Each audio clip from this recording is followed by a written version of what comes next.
Bismillahirrahmanirrahim. Assalamualaikum warahmatullahi wabarakatuh. Alhamdulillahirrabbilalamin. Wabihi nasta'in ala umuri dunia wadin. Assalatu wassalamu ala ashrafil anbiya'i wal mursalin wa ala alihi wa ashabihi ajmain, amma ba'du. Yang terhormat kepada Bapak dosen filsafat dan teman-teman yang berbahagia sekalian. Baiklah, di sini saya perwakilan dari kelompok 3 akan menjelaskan tentang sejarah filsafat Yunani kuno. Baiklah, saya akan menyebutkan anggota kelompok saya. Di sini ada Azfahu fi Muhafa dengan NIM 201410113. Dia Laila Aziza dengan NIM 201410117. Diana Fitriani dengan NIM 201410081 dan Sania Putri Afani dengan NIM 201410100. Baiklah, di sini saya akan menjelaskan tentang sejarah filsafat Yunani kuno. Sebelumnya, filsafat umum sangat banyak sejarahnya. Di antaranya adalah filsafat Yunani kuno, filsafat Islam, filsafat modern, filsafat abad ke-19 dan 20, dan aliran-aliran filsafat dan sebagainya. Baiklah, di sini saya akan menjelaskan salah satu dari sejarah filsafat, yaitu sejarah filsafat Yunani kuno. Periode filsafat Yunani merupakan periode terpenting dalam sejarah peradaban manusia. Hal ini disebabkan karena pada saat itu terjadi perubahan pola pikir manusia. Perubahan pola pikir mitosentris, yaitu pola pikir yang sangat mengandalkan mitos untuk menjelaskan fenomena alam. Orang Yunani yang hidup pada abad ke-6 sebelum Masehi mempunyai sistem kepercayaan bahwa segala sesuatunya harus diterima sebagai sesuatu yang bersumber pada mitos atau dongeng-dongeng. Artinya, suatu kebenaran lewat akal pikir atau logis itu tidak berlaku. Yang berlaku hanyalah suatu kebenaran yang bersumber dari mitos ataupun dongeng-dongeng. Setelah abad ke-6 sebelum Masehi, muncullah sejumlah ahli fikir yang menentang adanya mitos. Mereka menginginkan adanya pertanyaan tentang misteri alam semesta ini. Jawabannya dapat diterima akal atau rasional. Keadaan yang demikian sebagai suatu demitologi, artinya suatu kebangkitan pemikiran untuk menggunakan akal pikir dan meninggalkan hal-hal yang sikapnya mitologi. Upaya para ahli fikir untuk mengarahkan kepada suatu yang kebebasan berpikir. Kemudian banyak orang yang mencoba untuk membuat suatu konsep yang dilandasi dengan kekuatan akal pikir secara murni. Maka timbullah suatu peristiwa ajaib, yaitu The Greek Miracle, yang artinya dapat dijadikan sebagai landasan peradaban dunia. Terima kasih, cukup sekian yang dapat saya sampaikan. Materi selanjutnya akan dijelaskan oleh teman saya, yaitu dia Laila Aziza. B. Faktor-faktor lahirnya filsafat Yunani. Ada 3 faktor yang menjadikan filsafat Yunani itu lahir. Yang pertama adalah bangsa Yunani yang kaya akan mitos atau dongeng, di mana mitos itu dianggap sebagai salah satu awal dari upaya orang untuk mengetahuinya. Yang kedua adalah karya sastra Yunani yang dapat dianggap sebagai pendorong kelahiran dari filsafat Yunani tersebut. Yang ketiga adalah pengaruh dari ilmu-ilmu pengetahuan yang berasal dari Babilonia yang sekarang adalah Mesir, di lembah sungai Nil. Kemudian berkat kemampuan dari kecakapannya, ilmu-ilmu tersebut dikembangkan sehingga mereka mempelajarinya tidak didasarkan pada aspek praktis saja, tetapi juga aspek teoritis kreatif. Dengan demikian, ketiga faktor tersebut, kedudukan mitos digeser oleh logos atau pikiran atau akal, sehingga setelah pergeseran tersebut filsafat lahir. Periode Yunani kuno ini lazim disebut periode filsafat alam, karena pada periode ini ditandai dengan munculnya para ahli pikir alam, di mana arah dan perhatian pemikirannya kepada apa yang diamati pada sekitarnya. Mereka membuat pertanyaan-pertanyaan tentang gejala alam yang bersifat filsafati atau berdasarkan akal pikiran. dan tidak berdasarkan pada mitos. Mereka mencari asas yang pertama dari alam semesta atau yang disebut dengan arse, yang sifatnya adalah mutlak yang berada di belakang segala sesuatu yang serba berubah. Para pemikir filsafat Yunani yang pertama berasal dari Miletos, sebuah kota perantauan Yunani yang terletak di pesisir Asia Kecil.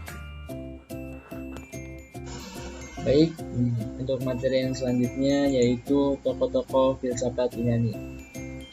Manusia adalah makhluk ciptaan Tuhan yang paling sempurna di muka bumi ini, yaitu dilengkapi dengan seperangkat akal dan pikiran yang tidak dimiliki oleh makhluk lain.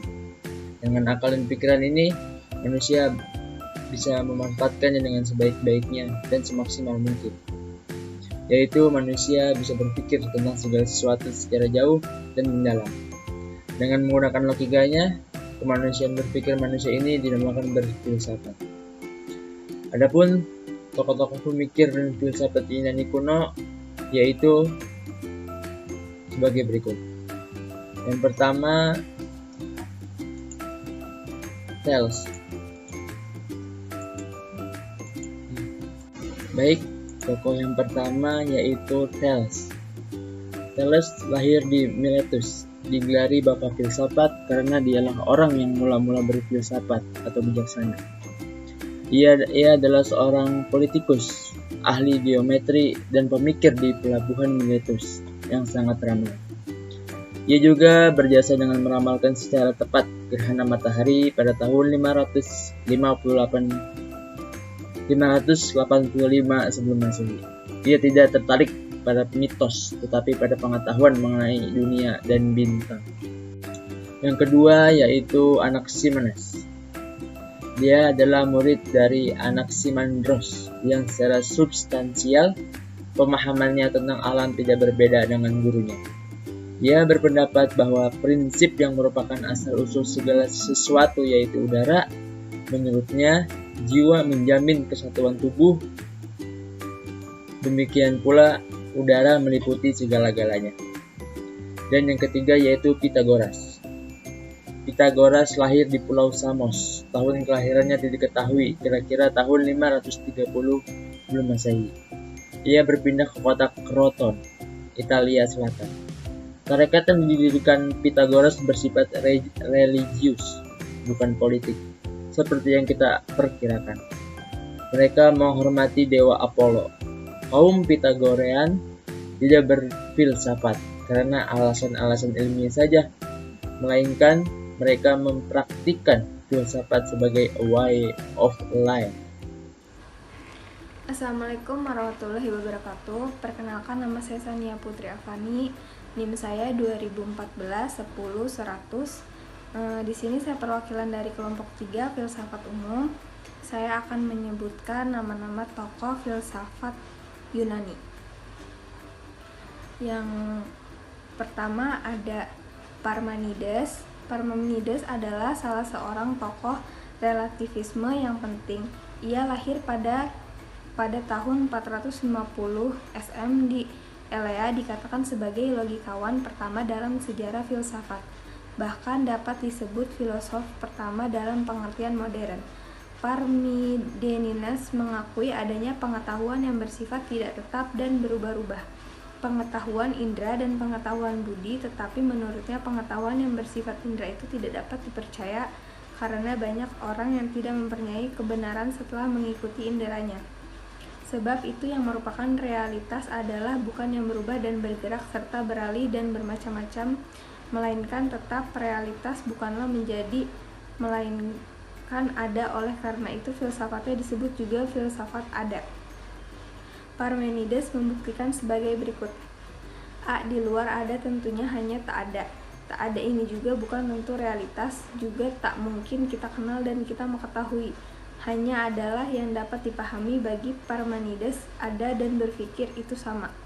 Oleh karena itu, tetap tak mungkin. Misalnya yang menggunakan metode intuisi, Plato amat menghargai metode Parmenides dibandingkan dengan dari filosof lainnya terdahulunya. Pertentangan antara Heraclitus dan Parmenides adalah antara dan tiada. Nilai pengetahuan indera dan pengetahuan budi merupakan soal yang maha penting bagi ahli pikir selanjutnya. Pengetahuan budi dan pengetahuan indera memang tidak mungkin dilalui belaka. Keduanya harus diakui dan adanya. Yang kedua ada Zeno. Menurut Plato, ia lahir di Elea pada tahun 490 Masehi. Ia adalah murid setia Parmenides. Aristoteles mengatakan bahwa Zeno menemukan dialektika. Istilah ini merupakan kata yang mempunyai berbagai arti sepanjang sejarah filsafat. Ia mulai mengemukakan suatu hipotesa, yaitu salah satu anggapan yang dianut oleh pahlawan Parmenides. Lalu ia menunjukkan dari hipotesa itu harus ditarik kesimpulan-kesimpulan yang mustahil. Jadi, hipotesa semula tidak benar, itu berarti bahwa kebalikannya harus dianggap benar. Menurut metode ini, Zeno membuktikan bahwa adanya ruang kosong, pluralitas, dan gerak sama-sama mustahil. Ketujuh ada Pluto.